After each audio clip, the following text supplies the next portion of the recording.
오늘 함께 하실 하나님 말씀은 민수기 19장 2절부터 10절 말씀입니다. 민수기 19장 2절부터 10절 말씀. 다 찾으셨으면 제가 받들어 읽겠습니다.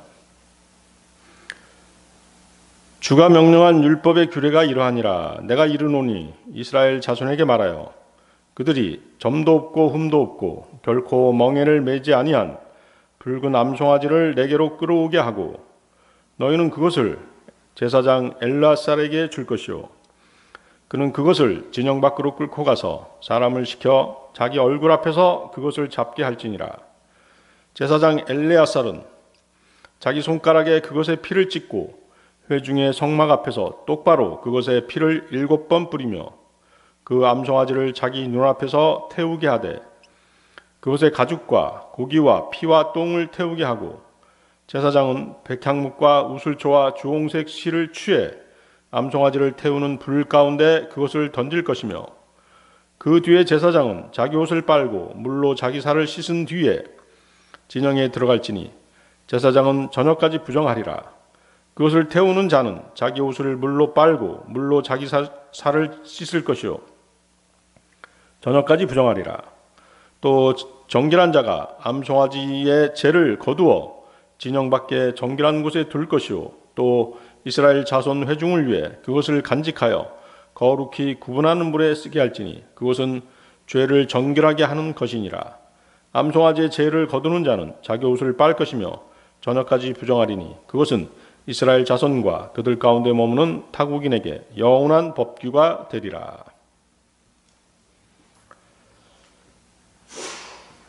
네, 지난 10월 7일에 팔레스타인 가자 지구에 이슬람 무장단체 하마스가 이스라엘을 기습 공격했죠.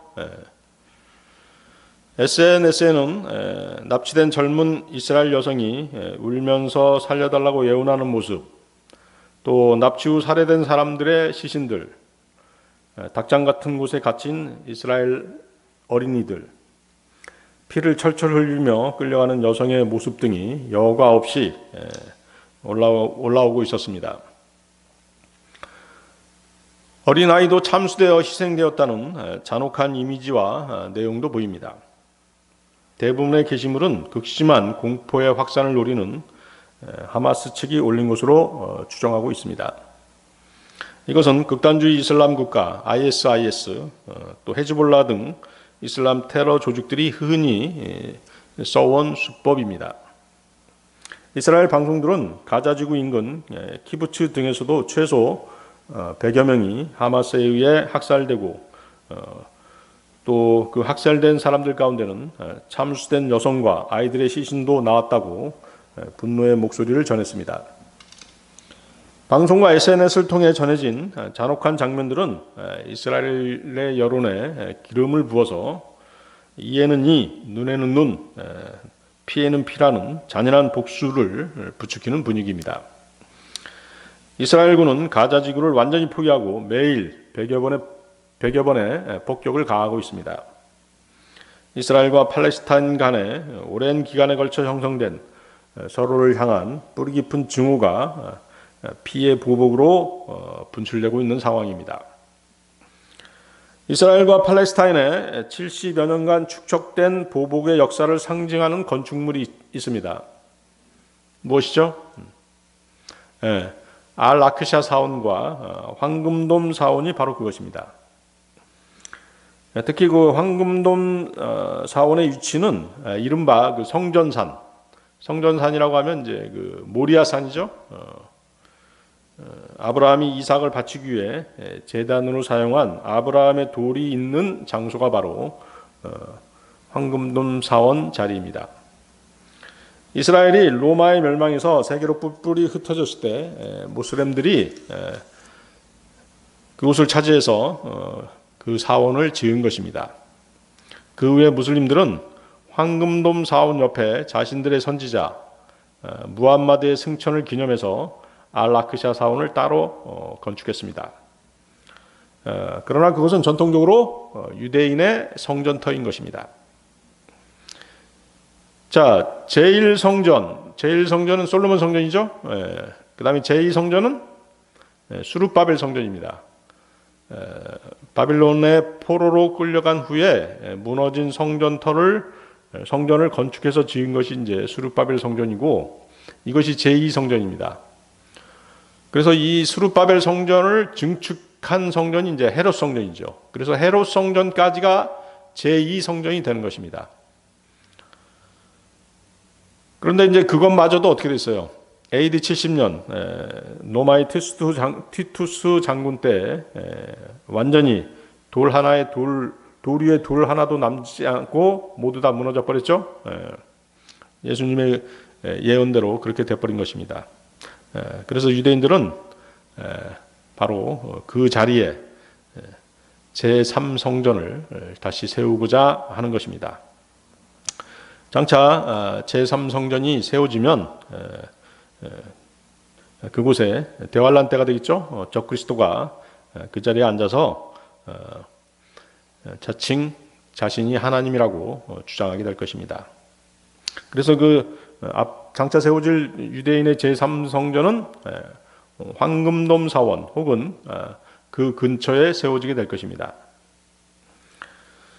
하마스는 이스라엘에 대한 로켓포 공격과 무장 전투원 침투를 단행하면서 작전명을 알-아크샤 홍수라고 지었습니다. 그러면서 공격의 명분 중 하나로 이스라엘이 황금돔 사원을 포함한 알-아크샤 성지를 지속적으로 도발했다라는 점을 들었습니다. 황금돔 사원이 있는 곳은 유대교, 이슬람교 신자들의 공동 성지입니다. 그들은 황금돔 사원이 폭력으로 치달을 수 있는 화약고로 여겨졌던 곳입니다.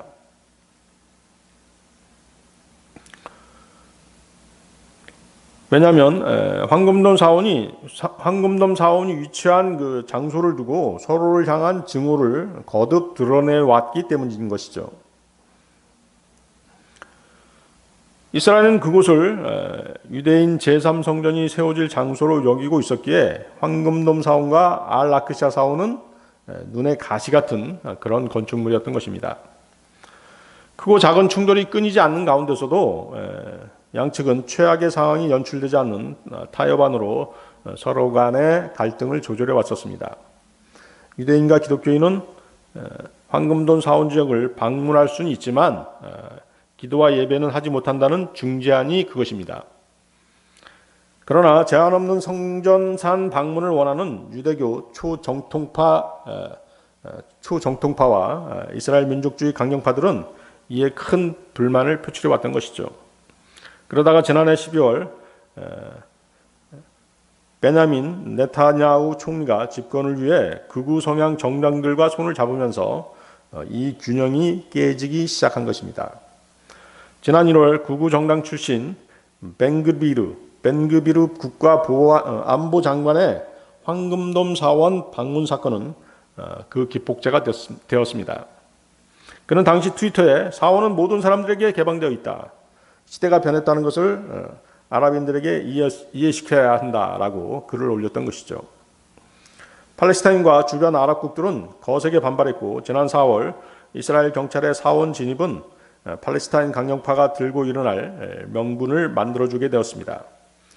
벤그비르 장관의 사원 방문 항의 시위를 진압한다면서 이스라엘 경찰이 사원 경내에 진입하자 아랍인들은 자신들의 성전이 침략당했다라고 하며 분개했고 하마스 등을 비롯한 팔레스타인 무장단체들은 일제히 보복을 다짐했던 것입니다. 한편 이스라엘은 지난해 9월 5마리의 붉은 암송아지가 이스라엘에 도착한 소식을 전했습니다. 이 암송아지들은 현재 안전한 비밀 장소에서 사육되고 있는 것으로 알려져 있습니다. 유대인들과 일부 이방인들은 붉은 암송아지가 유대인 제3성전의 건축으로 이어지는 핵심되는 희생 제물이라고 말하고 있는 것이죠. 구약 민수기를 보면 붉은 암송아지를 태운 제가 성전 봉사를 위해 성전을 출입하는 제사장과 유대인들을 정결하게 하는 데 사용되기 때문인 것입니다. 뉴스 매체들은 이 붉은 암소의 나이는 이제 1.5세 또는 2세 정도가 됐고 성경에 언급된 의식을 치르려면 최소 3년 이상은 되어야 하며 그 기간 동안에 그들은 흠이 있거나 정결 의식에 결격 사유가 되는 것들, 심지어 흰 털이나 검은 털이 2개 이상 보이면 결격된다라고 그렇게 주장하고 있습니다. 붉은 암송아지를 통한 정결 의식은 올리브산에서 그리고 성전이 있는 곳을 직접 바라볼 수 있는 장소에서 행해져야 합니다. 그런데 12년 전 사들인 모리악산 동쪽 산은 이 두 기준을 모두 충족하기 때문에 굳이 지금의 모슬렘의 황금돔 사온 자리가 아니어도 된다는 것이 정통 납비들의 주장인 것입니다. 그들은 암송아지가 3년 이상 되는 앞으로 1년 반 후에 이 지역에서 실제로 성전으로 가는 첫걸음이 될 붉은 암송아지를 통한 정결 의식을 치를 수 있기를 바란다라고 말하고 있는 것입니다. 또한 그들은 우리에게는 제사장도 있고 붉은 암송아지도 있고 땅도 있고 성전을 지을 재료들도 다 준비되어 있다라고 말합니다. 1년 반만 더 기다리면 된다라고 하는 것이 그들의 확고한 신념인 것입니다. 오늘 저는 장차 지어질 유대인의 제3성전과 정결의식에 쓰일 붉은 암송아지에 대한 영적 의미들에 대해서 형제 자매들과 하나님의 말씀을 나누고자 하는 것입니다. 유대인의 제3성전과 붉은 암송아지. 첫 번째, 율법은 피의 속죄 제물을 요구한다. 자, 여러분들 레위기 17장 11절 보십시오. 레위기 17장 11절 여기 잡고 레위기 17장 11절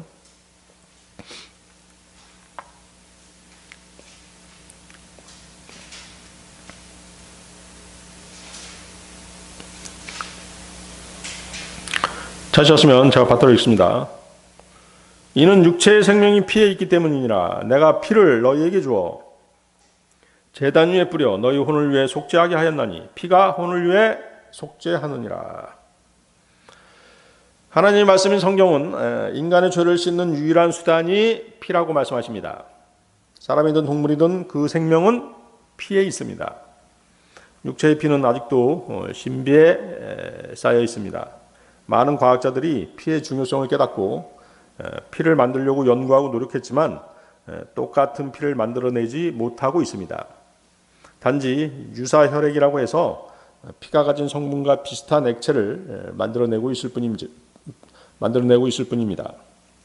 피가 모든 육체의 생명이 되기에 하나님께서는 피로서만이 죄를 씻을 수 있다고 말씀하십니다. 이스라엘 백성들은 죄를 씻기 위해서 하나님께서 지정하신 동물의 피를 사용했습니다. 소나 양, 염소, 비둘기가 그것들입니다. 하나님께서는 그 짐승들의 피를 제단 위에 뿌려서 혼을 속죄하게 하신 것입니다. 따라서 피는 식용을 위한 것이 아니라 죄를 용서받기 위한 것이었던 것이죠. 히브리서 9장 22절 말씀인데요. 율법에 따라 거의 모든 것이 피로서 깨끗하게 되나니 피 흘림이 없은즉 사면이 없느니라. 피를 먹는 것을 금하신 것은 율법 이전, 또 율법 때, 그리고 율법 이후에도 마찬가지입니다. 거기 그 밑에도 보십시오. 레위기 17장 14절. 레위기 17장 14절. 이는 피가 모든 육체의 생명이기 때문이니 육체의 피는 육체의 생명을 위한 것이니라. 그러므로 내가 이스라엘 자손에게 말하기를 너희는 어떤 육체의 피든지 먹지 말라 하였나니 모든 육체의 생명은 그 육체의 피인즉 누구든지 피를 먹는 자는 끊어지리라. 짐승의 피는 짐승의 생명을 위한 것이지 사람을 위한 것이 아니라는 말씀이죠. 다른 육체의 생명인 피를 자신의 육체를 위해 먹는 일은 하나님께서 금하신 것입니다. 이 사실에 대해서 많은 이단 교리들이 난무하고 있고 극단적인 교리들도 많이 나와 있습니다. 대표적으로 여호와의 증인이 바로 그들입니다. 그들은 피를 먹지 말라는 구절을 확대 해석해서 치료 목적의 수혈에까지 적용합니다.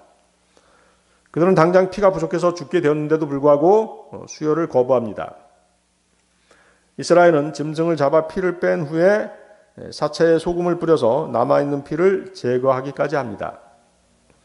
사실 동물을 잡을 때 어때요? 짐승을 잡을 때 피를 빼죠?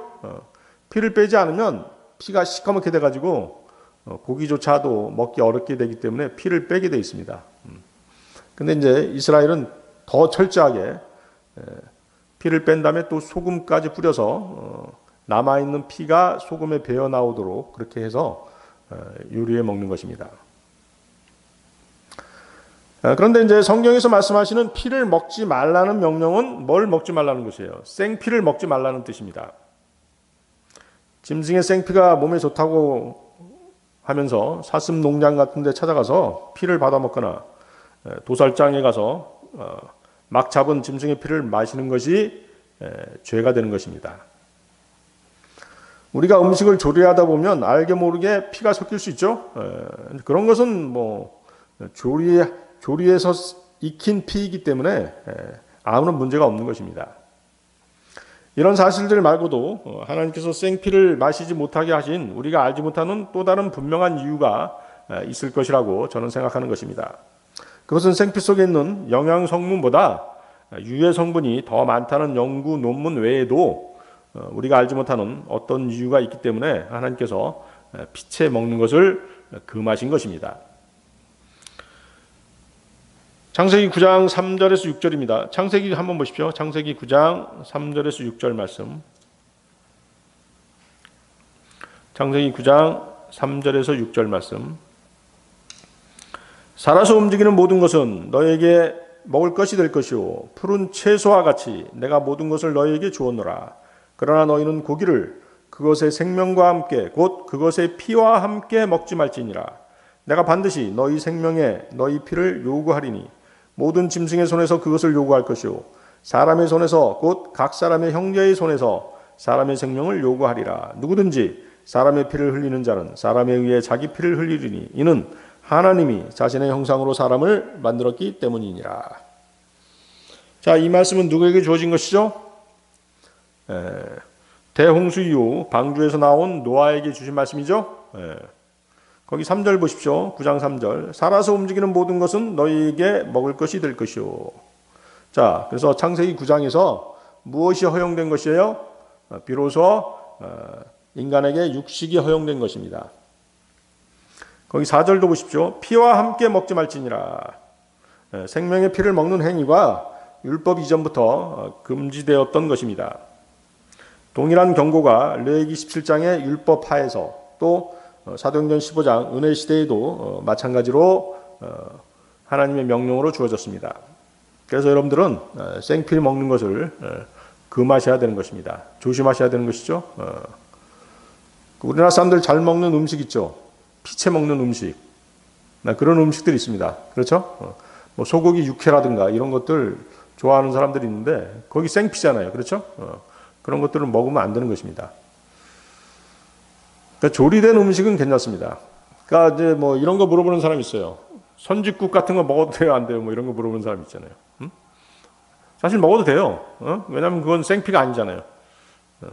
그렇죠? 먹어도 되는데 단지 뭐 그 선짓국 말고 피로 요리된 어떤 그런 음식 말고 맛있는 음식 많잖아요.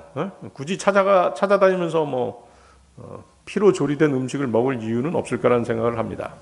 그렇겠죠? 왠지 좀 찝찝하잖아요. 그렇죠? 피채 먹지 말라는 그 하나님의 명령이 있기 때문에 피로 조리된 그런 음식들을 찾아서 먹는다는 게 조금 찝찝합니다. 그런데 어떤 사람이 이제 초청해서 식사하자고 그래서 이제 식사 자리에 간 적이 있었어요. 근데 어때요? 그 사람이 이제 선짓국을 시켜놓은 거야. 어때요? 먹어야 돼요? 먹지 말아야 돼요? 먹어도 상관없어요. 먹어도 상관없죠. 왜? 피를 조리했기 때문에, 생피가 아니기 때문에. 아시겠어요?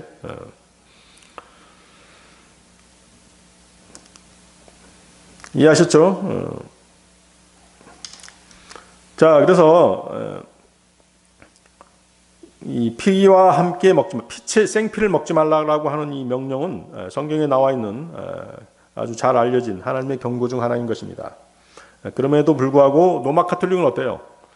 미사 때 드리는 빵과 포도주가 실제적인 예수 그리스도의 살과 피로 바뀐다라고 주장하고 있기 때문에 그들은 매주 어때요? 피를 음료 헌물로 하나님께 드리고 먹고 있는 것입니다. 시편 16편 4절 말씀인데요. 서둘러 다른 신을 따르는 자들은 고통이 더욱 많으리로다. 나는 그들이 드리는 피의 음료 헌물을 드리지 아니하며 그들의 이름도 내 입술에 올리지 아니하리로다. 그렇죠? 피의 음료 헌물을 드리지 아니하며. 피를 드리는 것은 실제적으로 뭐예요? 마귀들의 잔을 마시는 것과 같다라고 성경은 말씀하시죠. 고린도전서 10장 21절인데요. 너희가 주의 잔과 마귀들의 잔을 겸하여 마실 수 없으며 주의 상과 마귀들의 상에 겸하여 참여하는 자가 될 수 없느니라. 자, 이것이 이제 어떻게 연결이 되냐면 대환란 때 적그리스도가 장차 지어질 유대인 제3성전에 앉아서 자신을 하나님이라고 칭하면서 뭘 요구하게 돼요? 인신 제물을 요구하게 되죠. 동물을 잡아서 제물로 드리는 것이 아니라 인간을 잡아서 제물로 드리는 그런 인신 제물을 요구할 것이고 또 어때요? 그 피, 인간의 피를 마실 것이라는 것이죠. 데살로니가후서 2장 4절인데요. 그는 대적하는 자요 또 하나님이라 불리거나 혹은 경배받는 모든 고지로 자기를 높이는 자로서 하나님처럼 하나님의 성전에 앉아 자기가 하나님인 것을 스스로 보이느니라. 또 대환란 때는 물들이 피로 변하는 재앙이 있죠. 그렇습니다. 물들이 피로 변하는 재앙이 있기 때문에 그때 대환란 때 사람들은 어때요? 물 대신 피를 마시게 될 것입니다. 끔찍하죠? 후 3년 반 동안 기근이 있잖아요. 대기근이 있기 때문에 피를 안 마실 수가 없는 것이죠. 계시록 16장 6절인데요. 그들이 성도들과 대언자들의 피를 흘렸으므로 주께서 그들에게 피를 주어 마시게 하셨사오니 그것이 그들에게 마땅하나이다. 자, 이래서 생피를 마시지 말라, 생피를 먹지 말라라고 하는 명령에 이어서 사형제도도 율법 이전과 율법 이후가 동일합니다. 사형제도는 예수 그리스도를 가장 신실하게 섬겼던 바울 사도도 인정을 했었고 심지어 그는 자신이 친히 사형을 받을 만한 행위를 했다면 마땅히 받아야 한다라고 말하기도 했었습니다. 사도행전 25장 11절 말씀인데요. 사도행전 25장 11절 만일 내가 범죄자이거나 혹은 죽을 짓을 하였으면 죽는 것을 마다하지 아니할 터이나 만일 이 사람들이 나를 고소하는 이 일들 중에서 그런 것이 없다면 아무도 나를 그들에게 넘겨줄 수 없나이다. 내가 카이사르에게 청원하나이다. 죽을 짓을 했다면 나는 마땅히 사형을 받겠다는 것이죠. 로마서 1장 32절인데요. 그들이 이런 일들을 행하는 자들은 죽어야 마땅하다는 하나님의 심판을 알고도 같은 일들을 행할 뿐만 아니라 그런 일들을 행하는 자들을 기뻐하느니라. 자, 우리나라에 사형제도가 있나요, 없나요? 사형제도가 있어요, 사실은. 사형제도가 있는데 집행을 못하고 있을 뿐이죠. 다른 나라들 눈치를 보고 있는 거예요.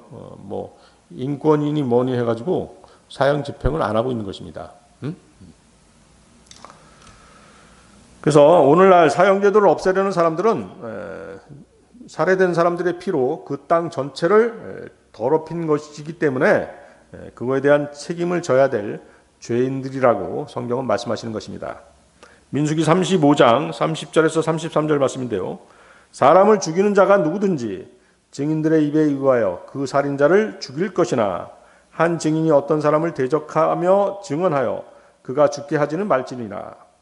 또 너희는 죽을 죄를 지은 살인자의 생명을 구하기 위해 배상을 받지 말고 반드시 그를 죽일 것이며 또 그 제사장이 죽기 전에는 자기의 도피도시로 도피한 자를 위해 배상을 받음으로 그가 돌아가 그 땅에 거하지 못하게 할지니라.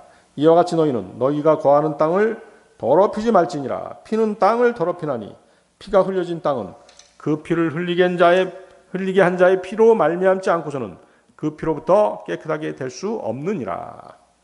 피는 피로써 갚아야 된다라고 하나님께서 말씀하시는 것입니다. 하나님께서는 인간도 동물도 모두 인간을 죽인 것에 대한 피의 대가를 반드시 지불해야 된다라고 말씀하시는 것이죠. 그것이 하나님의 뜻인 것입니다. 유대인의 제3성전과 붉은 암송아지. 두 번째, 왜 붉은 암송아지인가? 자, 아까 우리 처음 봤던 민수기 보세요. 민수기 19장 2절에서 8절 보십시오. 민수기 19장 2절에서 8절 말씀. 주가 명령한 율법의 규례가 이러하니라. 내가 이르노니 이스라엘 자손에게 말하여 그들이 점도 없고 흠도 없고 결코 멍에를 매지 아니한 붉은 암송아지를 내게로 끌어오게 하고 너희는 그것을 제사장 엘르아살에게 줄 것이요 그는 그것을 진영 밖으로 끌고 가서 사람을 시켜 자기 얼굴 앞에서 그것을 잡게 할지니라. 제사장 엘르아살은 자기 손가락에 그것의 피를 찍고 회중의 성막 앞에서 똑바로 그것의 피를 7번 뿌리며 그 암송아지를 자기 눈앞에서 태우게 하되 그것의 가죽과 고기와 피와 똥을 태우게 하고 제사장은 백향목과 우슬초와 주홍색 실을 취해 암송아지를 태우는 불 가운데 그것을 던질 것이며 그 뒤에 제사장은 자기 옷을 빨고 물로 자기 살을 씻은 뒤에 진영에 들어갈지니 제사장은 저녁까지 부정하리라. 그것을 태우는 자는 자기 옷을 물로 빨고 물로 자기 살을 씻을 것이요 저녁까지 부정하리라. 자, 여러 가지 비유들이 많이 나와 있죠. 여러분들 열심히 필기하면서 그렇게 듣기 바랍니다. 여기 이제 암송아지를 제물로 바치고 있는데 암송아지를 제물로 바치는 것에 대한 유래는 하나님께서 아브라함과 언약을 맺으시면서 비롯된 것입니다. 창세기 15장에 그 말씀이 나와 있죠. 창세기 15장 90절에 그 말씀이 나와 있습니다. 그분께서 그에게 이르시되 나를 위하여 3년 된 암송아지와 3년 된 암염소와 3년 된 순양과 산비둘기와 집비둘기 새끼를 취하라 하시니라. 그가 그분을 위하여 이 모든 것을 취해 그것들을 중간에서 나누고 각각의 조각을 서로 마주보게 놓았으나 새들은 나누지 아니하였더라. 그래서 3년 된 암송아지 이를 제물로 바치는 것이죠. 언약을 맺기 위한 제물로 바치는 것입니다. 그래서 암송아지가 3년 이상 돼야 된다는 것이에요. 그래서 유대인 제3성전을 짓고 그 3년 이상 된 붉은 암송아지로 정결의식을 치르는 것이죠. 아시겠죠? 그래서 뭐 1.5살, 뭐 2살, 1.5년, 2년 된 그런 암송아지는 안 되는 것입니다. 3년 이상이어야 되는 것이에요. 아시겠어요? 그래서 아브라함은 이제 하나님과 언약을 맺으면서 암송아지를 비롯한 제물들을 쪼개고 나누어 제단에 올려놨던 것입니다. 그것은 하나님과 언약을 맺기 위해서는 뭐가 필요했다는 것이에요? 짐승을 쪼갰다는 얘기는 피가 필요했다는 것이죠. 피로 맺은 언약인 것입니다. 율법 시대에 신원을 알 수 없는 사망자가 발견되었을 때에도 그 죽은 자의 시체에서 가장 가까운 도시에 있는 장로들이 암송아지를 잡아 그 죄를 대속해야 했습니다. 그래서 암송아지는 죄를 대속하기 위한 제물로 그렇게 계속 쓰여왔던 것입니다. 신명기 21장 3, 4절에 그 말씀이 나와 있죠. 그 죽임당한 자에게서 가장 가까운 도시 곧 그 도시의 장로들이 아직 부리지 않았고 멍에를 매지 않은 암송아지 한 마리를 취하고 그 도시의 장로들이 갈지도 심지도 못하는 거친 골짜기로 그 암송아지를 끌고 가서 거기서 골짜기에서 그 암송아지의 목을 칠 것이니라. 그렇죠? 성경에서 붉은색은 무엇을 상징하는 것입니까? 피를 상징하죠? 피를 상징하는 것이에요. 그래서 붉은 암송아지는 바로 피하고 연관이 있는 것이죠. 그래서 붉은 암송아지를 진영 밖으로 끌고 가서 잡는 것은 주님이 온 세상의 죄들을 위한 희생제물로 드려지는 위대한 장면을 상징적으로 보여주는 그런 예표가 되겠습니다.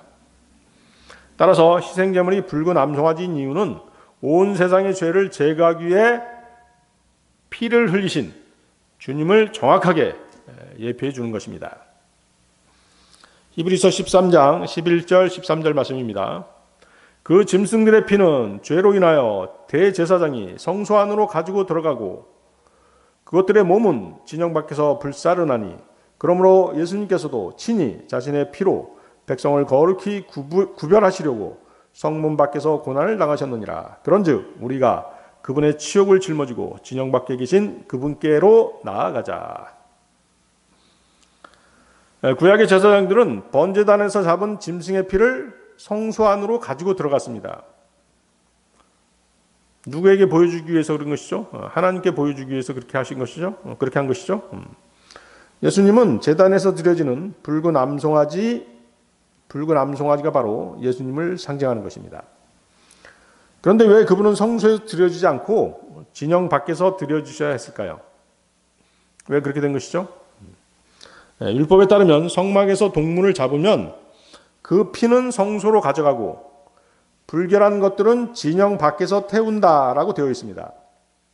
그렇다면 우리 주 예수님이 불결하게 버려지셨다는 뜻이 되는 것입니다. 바로 그것입니다. 주 예수님, 우리 주님은 우리를 위해 불결함이 되신 것이죠. 네. 갈보리에서 죽으신 예수 그리스도께서는 제단 위에 제물이 되시고 유월절에 어린 양도 되시지만 한편으로는 불결해서 거절당해 버려진 희생제물의 부산물도 되신다는 것입니다. 아시겠어요? 네. 주님께서는 누구를 위해서?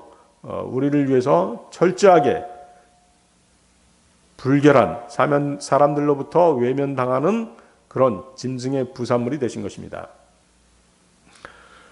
레위기 4장 11, 12절인데요. 그 숫소의 가죽과 그것의 모든 고기와 머리와 다리와 내장과 똥 곧 그 숫소 전부를 진영 밖에 재를 버리는 곳 즉 정결한 곳으로 가져다가 나무 위에서 불로 태우되 재를 버리는 곳에서 태울지니라.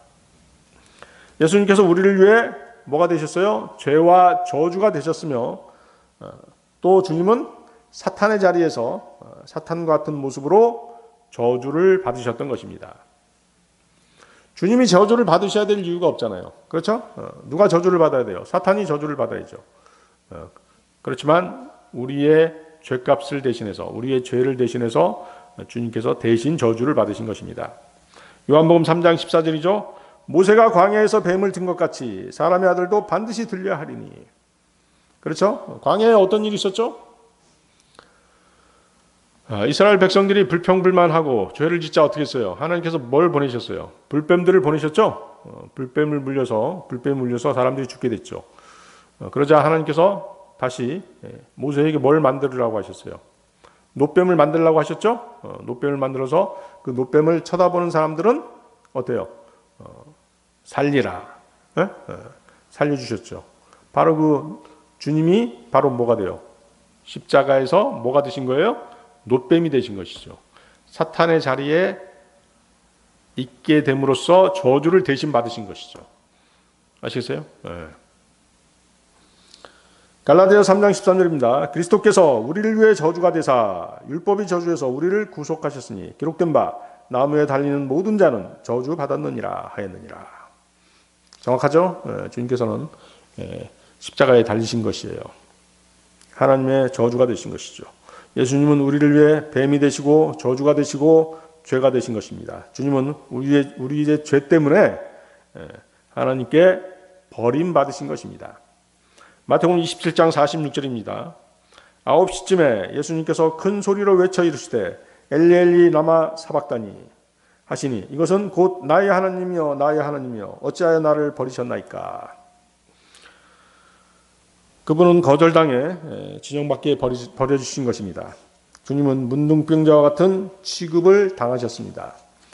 자, 이스라엘 땅에서 문둥병자들은 어디에 살아야 돼요? 진영 밖에 살아야 되죠. 그렇죠? 레위기 13장 45절 46절입니다. 그 병이 있는 납병 환자는 자기 옷을 찢고 자기 머리에 쓴 것을 벗고 덮개로 윗 입술을 가리고 외치기를 부정하다 부정하다 할 것이요 그 병이 그에게 있는 모든 날 동안에는 그가 더러우니라. 그는 부정한즉 혼자 살되 그의 처소는 진영 밖이 될지니라. 그래서 주 예수님께서는 불결함 즉 죄인이 아닌데 죄인이 되신 것이죠. 문둥병자가 되신 것입니다. 그래서 진영 밖에서 불태워진 것이죠. 주님은 버림받은 사람들을 위해 버림받으셨고 저주받은 사람들을 위해 저주를 받으셨고 죄인들을 위해 죄가 되신 것입니다. 자, 거기 13절 보십시오. 13절. 그런즉 우리가 그분의 치욕을 짊어지고 진영 밖에 계신 그분께 나아가자. 자, 히브리서 13장 13절입니다. 그런즉 우리가 그분의 치욕을 짊어지고 진영 밖에 계신 그분께로 나아가자. 자, 그리스도인은 세상에 진영 밖에 있어야 되는 것입니다. 구원받은 후에도 어떤 진영 논리에 빠져서 헤어나오지 못하는 사람들이 있죠. 교회 안에도 그런 사람들이 있는 것입니다. 특히 정치적인 진영 논리에 빠진 사람들이 있어요. 그리스도인은 정치, 종교, 교회 통합운동 등의 진영 밖으로 나와야 하는 것입니다. 흠없고 점없고 멍에를 맨 적도 없는 붉은 암송아지가 진영 밖으로 끌려가 죽임을 당하듯 주님께서는 저와 여러분의 죄를 짊어지고 죄인들을 처형하는 곳, 진영 밖, 곧 해골의 장소라는 곳에서 죽임을 당하셨던 것입니다. 마태복음 27장 31절에서 33절입니다. 그들이 그분을 조롱한 뒤에 그분에게서 그 긴 옷을 벗기고 그분에게 그분의 옷을 입혀 십자가에 못 박으려고 그분을 끌고 나가니라. 그들이 나가다가 시몬이라는 이름의 구레네 사람을 만나 그에게 억지로 그분의 십자가를 지게 하고 골고다 즉 해골의 장소라 하는 곳에 이르렀더라. 주님께서는 바로 골고다 해골의 장소라는 곳에서 죽임을 당하셨던 것이죠. 다시 여러분들 거기 그 민수기 19장 2절 보십시오. 민수기 19장 2절. 점도 없고 흠도 없고 결코 멍에를 매지 아니한 붉은 암송아지. 자, 점도 없고 흠도 없다는 것은 주님의 순결함, 완전함, 거룩하심을 말하는 것입니다. 자, 멍에는 왜 필요하죠? 짐승을 끌고 다니고 강제로 부리기 위해 매는 것이죠. 그렇습니다. 멍에를 매지 않았다는 것은 주님은 누군가의 강요나 강제에 의한 것이 아니라 자발적으로 자원해서 아버지의 뜻에 순종해서 온 인류의 희생제물이 되신 것입니다. 아시겠습니까? 멍에를 매지 않았다는 뜻. 또 거기 3절도 보십시오. 너희는 그것을 제사장 엘르아살에게 줄 것이요 그는 그것을 진영 밖으로 끌고 가서 사람을 시켜 자기 얼굴 앞에서 그것을 잡게 할지니라. 자, 제사장이 붉은 암송아지를 잡죠. 당시의 대제사장은 아론이었고 엘르아살은 제사장이었던 것이죠. 주님이 십자가에 달리실 당시도 어때요?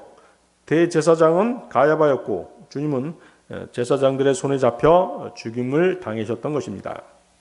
마태복음 27장 1절 2절 말씀이죠. 아침이 되매 모든 수제사장들과 백성의 장로들이 예수님을 대적하여 죽이려고 의논한 뒤에 그분을 결박하여 끌고 가서 총독 본디오 빌라도에게 그분을 넘겨주니라. 그렇죠? 자, 4절도 보십시오. 4절. 제사장 엘르아살은 자기 손가락에 그것의 피를 찍고 회중의 성막 앞에서 똑바로 그것의 피를 7번 뿌리며. 자, 붉은 암송아지의 피가 7번 회중의 성막 앞에 뿌려진 것은 자, 이스라엘 백성의 속죄를 위한 것이었죠. 그렇죠? 자, 피 흘림이 없은즉 사면이 없다고 말씀하시잖아요. 그래서 이스라엘의 죄를 속죄하기 위해서 피가 뿌려진 것이에요. 자, 7번 뿌렸죠? 7번 7이라고 하는 수는 하나님의 숫자이죠. 하나님의 수가 7입니다. 하나님께서는 항상 7으로 일하시죠. 회중의 성막 안에는 하나님께서 임재해 계시잖아요. 이스라엘 백성 한 가운데 성막 안에 하나님께서 임재해 계셔요. 그래서 그 성막 앞에서 7번 피를 뿌린 것입니다. 속죄를 위한 피는 항상 누구에게 드리는 것이에요? 하나님께 드리는 것이죠. 아시겠어요? 십자가에서 흘리신 주님의 피는 온 세상의 죄들을 위한 것이었는데 그것은 누구에게 드려졌어요? 하나님께 드려진 거예요. 아시겠습니까? 죄값을 하나님께 치른 것입니다. 여러분들 착각하면 안 돼요. 사탄에게 치른 게 아니에요. 하나님께 치른 것이죠. 히브리서 9장 14절에 그 말씀이 나와 있죠. 히브리서 9장 14절. 하물며 영원하신 성령을 통해 자신을 점없이 하나님께 드린 그리스도의 피는 죽은 행위로부터 너희 양심을 얼마나 더 많이 깨끗하게 하여 살아계신 하나님을 섬기게 하겠느냐. 하나님께 드린 그리스도의 피. 알겠죠? 그 다음에 거기 손가락이 나오죠. 엘레아살은 자기 손가락에 그것의 피를 찍고 손가락이 상징하는 게 뭘까요? 성경에서 손가락은 성령님을 예표하죠. 아시겠어요? 성령님. 오른팔, 하나님의 오른팔은 누굴 상징해요? 주 예수님을 상징하죠. 그래서 붉은 암송아지의 피가 엘레아살의 손가락을 통해 뿌려진 것은 예수 그리스도 주님의 피가 영원하신 성령님을 통해 뿌려진 것입니다. 누가복음 11장 20절인데요. 그러나 내가 하나님의 손가락으로 마귀들을 내쫓으면 분명히 하나님의 왕국이 너희에게 임하였느니라. 하나님의 손가락으로 마귀를 내쫓았다. 성령님의 능력으로 마귀를 내쫓은 것입니다. 이해하시겠죠? 계속해서 5절 보십시오. 그 암송아지를 자기 눈앞에서 태우게 하되 그것의 가죽과 고기와 피와 똥을 태우게 하고. 자, 붉은 암송아지의 사체와 부산물이 태워진 것은 주님이 지옥불에 던져지신 것을 의미하는 것입니다. 자, 하나님의 어린 양은 불에 태워져야 했죠? 그렇습니다. 출애굽할 때 어때요? 양을 잡아서 그것을 어떻게 요리해 먹었죠? 불에 태워서 요리해 먹잖아요. 그렇죠? 예수님께서 어디에 다녀오신 것이에요? 십자가에서 죽으신 다음에 지옥에 다녀오신 것을 표현하는 그런 내용이죠. 출애굽기 12장 8절 9절입니다. 그 밤에 그 고기를 먹되 불에 구워 누룩 없는 빵과 쓴 채소와 함께 그것을 먹을지니라. 그것을 날로 먹거나 물에 삶지 말고 그것의 머리와 다리와 내장을 불에 구우라. 주님은 십자가에 달리시고 무덤에 계시는 동안 어디에 다녀오셨어요? 지옥에 다녀오신 것입니다.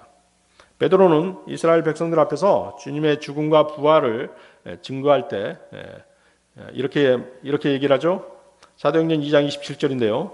이는 주께서 내 혼을 지옥에 남겨두지 아니하시고 주의 거룩한 자가 썩음을 보지 아니하게 하실 것이기 때문이다. 주님은 우리의 죄를 담당하셨고 우리 대신 저주가 되셨고 우리가 당해야 할 모든 죄로 인한 형벌, 즉 지옥의 뜨거운 형벌을 모두 담당하신 것입니다. 우리의 모든 죄를 어디에 던져버리신 것이에요?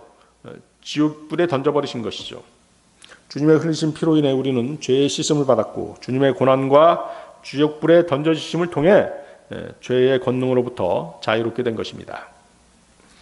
거기 6절 보십시오. 6절 제사장은 백향목과 우슬초와 주홍색 실을 취해 암송아지를 태우는 불 가운데 그것을 던질 것이며. 자, 붉은 암송아지의 사체를 태울 때 뭐도 같이 넣는 것이에요? 백향목과 우슬초와 주홍색 실을 같이 던져 넣는 것이죠.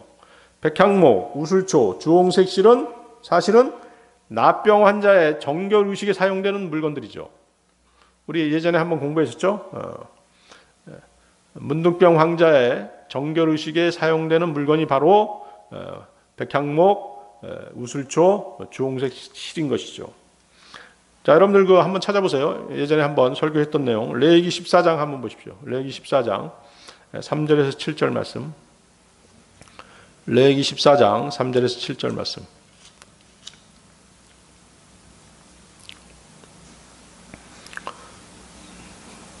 찾으셨습니까? 레위기 14장 3절에서 7절 말씀. 제사장은 진영에서 나아가 볼지니 보라 그 납병 환자에게 있던 납병이 나았으면 제사장은 명령하여 정결하게 드릴 자를 위해 살아있는 정결한 새 2마리와 백향목과 주홍색 실과 우슬초를 가져오게 하고 제사장은 또 명령하여 그 새들 중 한 마리를 흐르는 물 위에서 질그릇 안에서 잡게 할지니라. 살아있는 새에 관하여는 그가 그 새와 백향목과 주홍색 실과 우슬초를 가져다가 그것들과 그 살아있는 새를 흐르는 물 위에서 잡은 새의 피에 담가 납병에게 정결하게 될 자에게 7번 뿌려 그를 정결하다라고 선언하고 그 살아있는 새는 빈 들판에 놓아줄지니라. 자, 납병은 뭘 상징한다고 그랬죠? 죄를 상징하는 천형이죠. 하늘에서 내린 벌입니다. 자, 여기서 죽은 새가 나오죠. 죽은 새. 죽은 새는 이제 죽은 몸을 예표하는 것이죠. 살려서 날려보내는 새가 있죠. 살려서 날려보내는 새는 새롭게 거듭난 죄인을 상징하는 것입니다. 이해하시겠어요? 아담 안의 옛사람과 거듭나서 주님 안에 있는 새 사람이 대조적으로 보여주고 있죠. 이것은 십자가에서의 죽음과 부활을 나타내는 것입니다. 붉은 암송아지가 불태워지는 곳에 백향목과 우슬초와 주홍색 실을 던져서 함께 태우는 것은 납병 환자, 즉 죄로 인해 죽을 수밖에 없었던 우리가 정결하게 되었음을 보여주는 것입니다.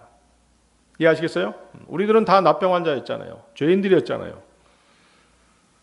자, 솔로몬은 식문을 논하면서 백향목에서부터 우슬초까지 모든 식문을 논했다라고 말합니다. 주홍색 실은 무엇을 상징합니까? 피를 상징하죠. 그렇죠? 열왕기상 4장 33절 말씀인데요. 그가 또 나무에 관하여 말하되 레바논에 있는 백향목으로부터 담에서 솟아나는 우슬초에 이르기까지 하고 그가 또 짐승과 날짐승과 기어다니는 것과 물고기에 관하여 말하였으므로. 자, 솔로몬이 백향목으로부터 우슬초까지 식물에 관해서 논했다라고 얘기하는 것이죠. 그래서 백향목부터 우슬초까지라는 것은 뭐예요? 모든 식물을 다 논했다는 것이죠. 모든 식물을 다 논했다는 것은 뭐예요? 알파와 오메가, 처음부터 끝을 얘기하는 것이에요. 백향목과 우슬초는 알파와 오메가, 처음부터 끝. 그래서 뭐예요? 주님은 세상의 모든 죄를 어떻게 했다? 제거했다는 것이죠. 무엇으로? 주홍색 실, 주님의 피로 다 제거하신 것입니다. 이해하시겠어요? 네. 요한일서 2장 2절입니다. 그분은 우리의 죄들로 인한 화해 헌물이시니 우리의 죄들뿐 아니요 온 세상의 죄들로 인한 화해 헌물이니라. 온 세상의 죄를 다 제거하신 것이에요. 그분의 피로. 그 온 세상의 죄들 가운데는, 주님이 제거하신 온 세상의 죄들 가운데는 여러분의 죄들도 포함되어 있는 것이죠? 네, 그렇습니다. 자, 다시 여러분들 민수기로 돌아가 보세요. 민수기 19장 7절 8절. 그 뒤에 제사장은 자기 옷을 빨고 물로 자기 살을 씻은 뒤에 진영에 들어갈지니 제사장은 저녁까지 부정하리라. 그것을 태우는 자는 자기 옷을 물로 빨고 물로 자기 살을 씻을 것이요 저녁까지 부정하리라. 예수 그리스도를 재판하고 못 박은 관원들, 그들은 결코 죄에 대해서 깨끗한 사람들이 아니었습니다. 그들은 오히려 주님을 더욱더 많이 모욕하고 조롱했던 자들이죠. 그들과 마찬가지로 붉은 암송아지를 죽이고 불태웠던 제사장들과 그 일에 관여했던 사람들은 결코 무죄한 사람들이 아니라는 것입니다. 그래서 그들은 옷을 빨고 몸을 씻어야 했던 것이죠. 그들은 자신들의 부정함을 씻어야 했던 것입니다. 자, 유대인의 제3성경과 붉은 암송아지, 세 번째, 붉은 암송아지를 태운 죄의 의미. 붉은 암송아지를 태운 죄의 의미. 자, 민수기 19장 9절 10절 보십시오. 민수기 19장 9절 10절. 또 정결한 자가 암송아지의 죄를 거두어 진영 밖에 정결한 곳에 둘 것이요 또 이스라엘 자손 회중을 위해 그것을 간직하여 거룩히 구분하는 물에 쓰게 할지니 그것은 죄를 정결하게 하는 것이니라. 암송아지의 죄를 거두는 자는 자기 옷을 빨 것이며 저녁까지 부정하리니 그것은 이스라엘 자손과 그들 가운데 머무는 타국인에게 영원한 법규가 되리라. 자, 붉은 암송아지가 다른 희생제물들과 비교되는 가장 중요한 대목이죠. 다른 희생제물들은 어때요? 태워서 그 재를 사용하지 않죠? 제물을 만들지 않습니다. 그런데 붉은 암송아지만은 그 사체를 태워서 뭐로 만들어요? 제물을 만들지 않습니까? 그렇죠? 그것이 다른 제물과 붉은 암송아지 제물과의 차이점인 것입니다. 태운 붉은 암송아지 재를 거두어 정결한 곳에 두었다가 그것을 물에 타서 이스라엘 회중들을 거룩하게 구분하는 일에 쓰라는 주 하나님의 명령인 것입니다. 과거에 지은 제들은 붉은 암송아지를 잡고 피를 성막문 앞 주 하나님 앞에 7번 뿌림으로써 또 그 사체를 부산물들과 백향목, 우슬초와 주홍색 실을 넣어서 재가 될 때까지 태워 없앰으로써 모두 해결되었어요. 그런데 주님은 그 붉은 암송아지를 태운 그 죄를 간직하라고 말씀하시는 것입니다. 그 이유가 뭘까요? 네. 그 죄를 어떻게 쓰라는 것이에요? 회중들을 거룩하게 구별하기 위한 정결하게 하는 물을 만들 때 섞어서 쓰라는 것이죠. 이것은 바로 뭐예요? 구원받은 이후에 죄를 처리하는 방법까지 주님께서 준비해 주신 것입니다. 이해하시겠어요? 붉은 암송아지를 태워서 만든 잿물이 구원받은 이후에 죄를 정결하게 하는 것입니다. 죄인들을 정결하게 만드는 것이죠. 히브리서 9장 13, 14절 말씀인데요. 황소와 염소의 피와 암송아지의 죄를 부정한 자에게 뿌려 육체를 거룩히 구별하고 정결하게 하거든. 하물며 영원하신 성령을 통해 자신을 점없이 하나님께 드린 그리스도의 피는 죽은 행위로부터 너희 양심을 얼마나 더 많이 깨끗하게 하여 살아계신 하나님을 섬기게 하겠느냐.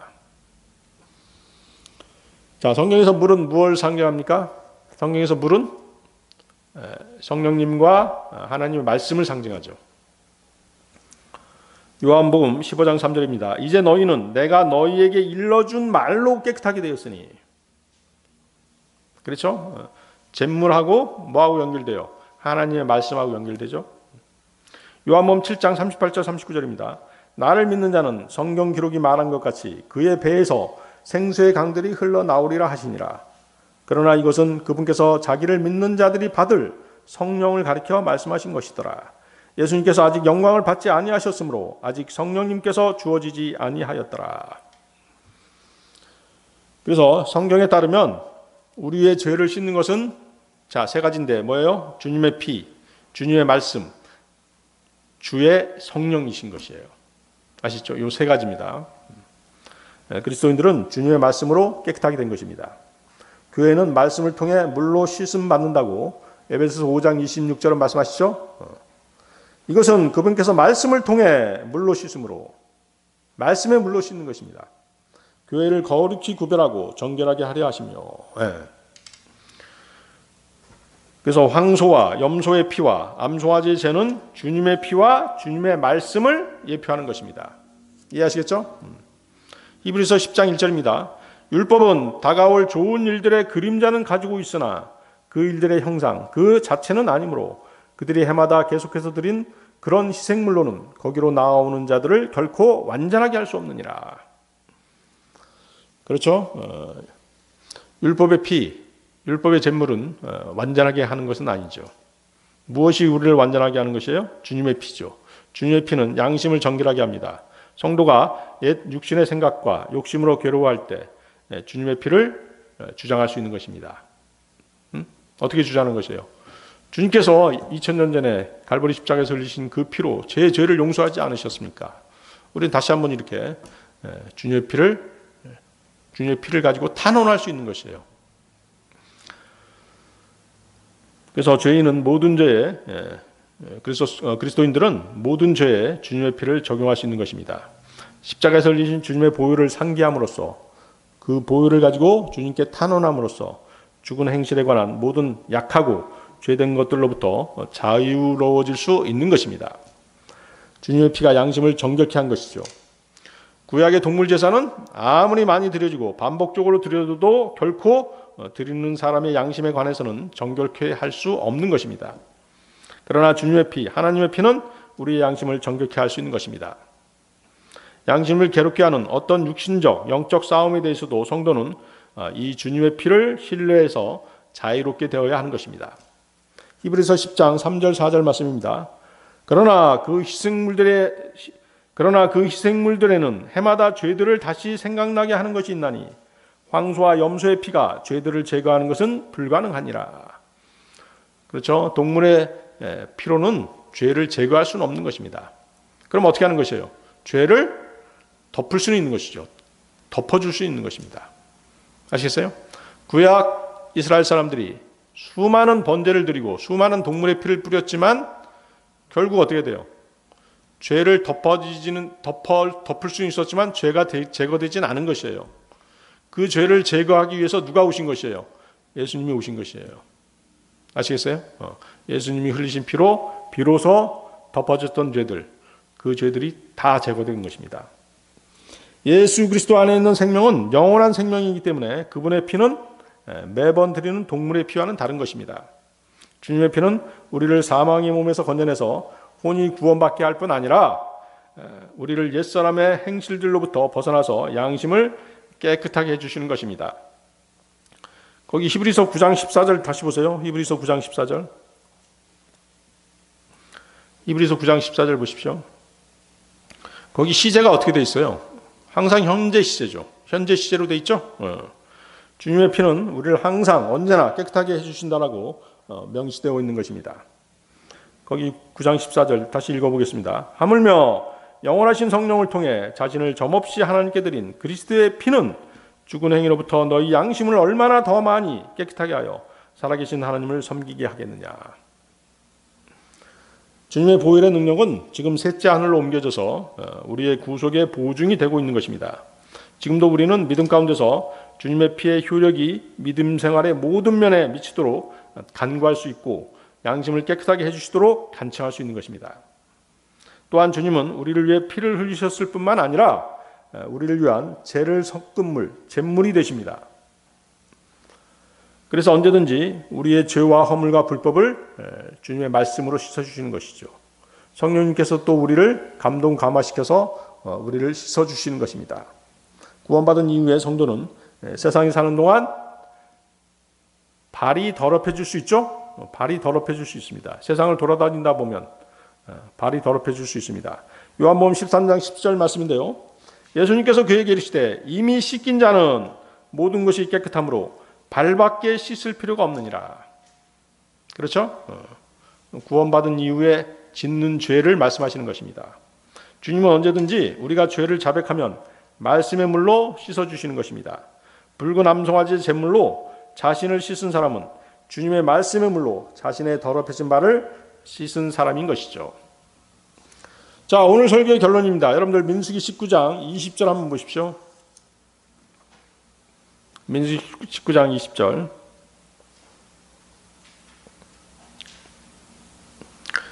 그러나 부정하게 될 그 사람이 자기를 정결하게 하지 아니하면 주의 성소를 더럽혔으므로 그 혼은 회중 가운데서 끊어질 것이니라. 그에게 거룩히 구분하는 물을 뿌리지 아니하였은즉 그는 부정하니라. 자, 거기 거룩히 구분하는 물, 그게 뭐예요? 바로 붉은 암송아지의 잿물이죠. 붉은 암송아지의 잿물을 뿌려야지만이 정결케 된다는 것이에요. 그래서 이스라엘 사람들이 붉은 암송아지에 집착하는 이유가 바로 이것이에요. 새롭게 성전을 짓고 제사장은 붉은 암송아지를 잡아서 그 피를 주 하나님께 뿌려야 하고 붉은 암송아지를 태운 제물로 자신들을 정결케 해야만 성전에 출입할 수 있는 것이에요. 그렇기 때문에 성전을 지으면서 뭐도 필요한 것이에요? 제물도 필요한 것이에요. 붉은 암송아지가 필요한 이유가 바로 그것이죠. 이스라엘은 아직도 신약의 그림자와 예표 가운데 살고 있는 것입니다.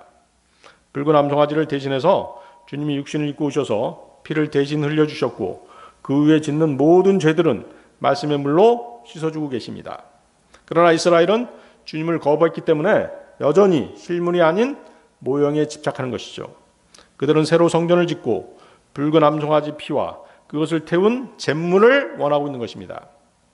물론 주님이 통치하시는 찬송왕국 때에는 성전이 다시 지어지고 레위 제사장 제도가 다시 부활할 것입니다. 그러나 신약시대의 성전은 무엇이죠? 주님의 몸입니다. 구원받은 그리스도인들의 몸이 성령님의 전인 것입니다. 요한복음 2장 19절입니다.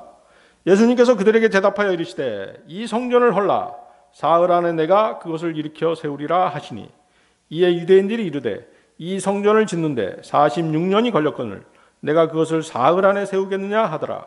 그러나 그분께서는 성전인 자기 몸을 가리켜 말씀하셨더라. 그렇죠? 주님께서 성전이 되시는 것입니다. 고린도전서 6장 19절 도대체 무슨 말이냐? 너희 몸이 너희가 하나님에게서 받은 바 너희 안에 계신 성령님의 전인 줄을 너희가 알지 못하느냐? 주님의 몸이 성전이고 우리의 몸이 성령님의 전이 되는 것입니다. 다 같이 기도하시겠습니다.